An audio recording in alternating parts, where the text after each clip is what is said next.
Jesús, una altra vegada volem estar una estona amb tu. Sabem que tens coses importants per a dir-nos.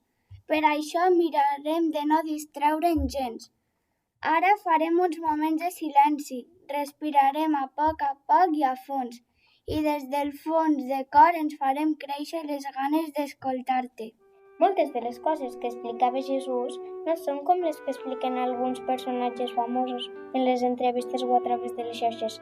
Tenen un significat diferent i encara que de vegades costin d'entendre, saben que té molta raó i que si seguim els seus consells, les coses ens aniran bé. Mireu què diu l'Evangeli d'avui. Jesús, de vegades, era com un mestre que dona lliçons molt importants sobre la vida, com un dia que es va posar a parlar-los sobre l'amor. Llavors, els que l'escoltaven els va dir: «Us diré una cosa que potser us sorprèn. Estimeu els vostres enemics, feu bé als que us odien, beneieu els que us maleeixen, pregueu pels que parlen malament de vosaltres. Si algú et pega en una galta, no li responguis amb violència, encara que et vulgui seguir pegant. Si algú et treu alguna cosa teva, dona-li alguna cosa més». La gent el mirava una mica insegura, perquè això de Jesús, que Jesús els estava demanant, els semblava molt difícil. Com pots estimar el teu enemic? No és millor acabar amb ell? Però Jesús va començar a explicar-los una mica més. Mireu, l'important és tractar els altres com voldries que et tractessin a tu. I tots volem que ens tractin bé. Veureu, estimar les persones que t'estimen, això ho fa qualsevol. Portar-se bé amb les persones amables també és fàcil, però el que de debò canvia les coses és elegir sempre la bondat, elegir sempre l'amor, elegir sempre la pau. Això jo ho anomeno ser compassiu, no judicar, no condemnar i intentar perdonar sempre, perquè la manera en què tu tractes als altres veuràs que això et tracten a tu. La gent, després d'escoltar-lo, es quedava pensant, perquè el seu ensenyament no era fàcil, però era bonic imaginar-se un món en el que totes les persones fossin de debò amables i generoses, unes amb les altres, i pensaven que potser sí que tenia raó. Per això, és tot el contrari que ens surt de dins quan ens fan mal. Si algú em pega o m'insulta, el que em surt és tornar a mi, més fort, més vegades, defensant-me. Que Jesús no ho sentia així també, que no sap com funciona tot. És clar que sí, precisament per això deia el que deia, i per això les coses van com van. Si respons a la violència amb més violència, això no s'acaba mai. Si la resposta al mal és més mala, anem cada vegada pitjor i després sempre queden rancúnies, ganes de revenja, odi. Però si no fas res, sempre et prendran el pèl i et prendran per un babau. No ho pots permetre. No es tracta de deixar-se prendre el pèl, però tampoc d'afegir més mal i més dolor. Es tracta de combatre el mal amb el bé. Només podem fer un món millor amb el bé, amb l'amor. L'amor sempre acaba triomfant. De l'odi, la ràbia i la violència. No es pot sortir res de bo. Ens cal elegir sempre l'amor. D'acord, però estimar l'enemic? Això és impossible. Jesús ens demana coses que no podem fer. Bé, no és que ens hàgim de fer amics íntims dels que ens volen mal. El que Jesús ens diu és que es tracta de no desitjar-li a l'altre allò que no vols per a tu. No voler-li mal, pensar que és una persona com tu, pensar com voldries que et tractés a tu. Rumia-hi, entre escoltes la cançó i pensa com seria un món així.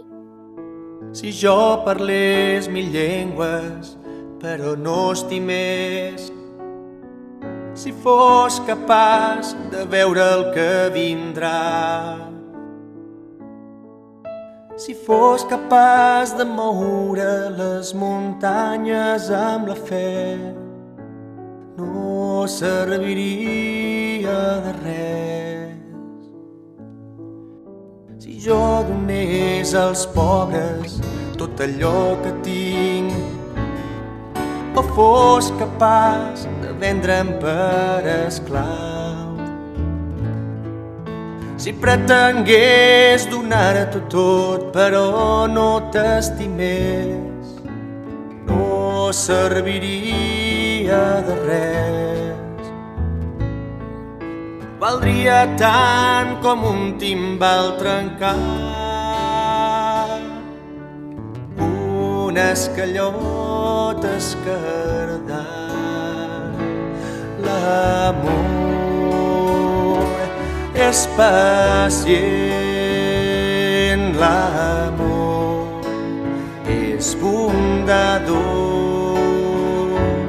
l'amor troba el seu goig en la veritat, l'amor ho excusa tot i tot ho creu, l'amor no és envejós,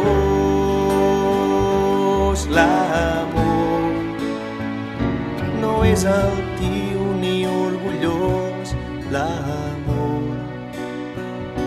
no és egoista ni groller, l'amor no passarà mai.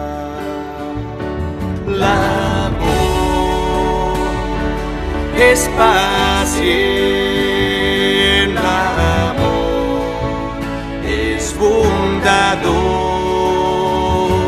l'amor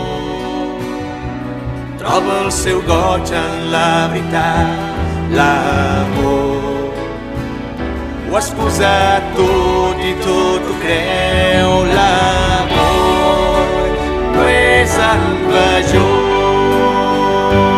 l'amor no és altiu ni orgullós, l'amor no és egoista ni groller, l'amor no passarà mai.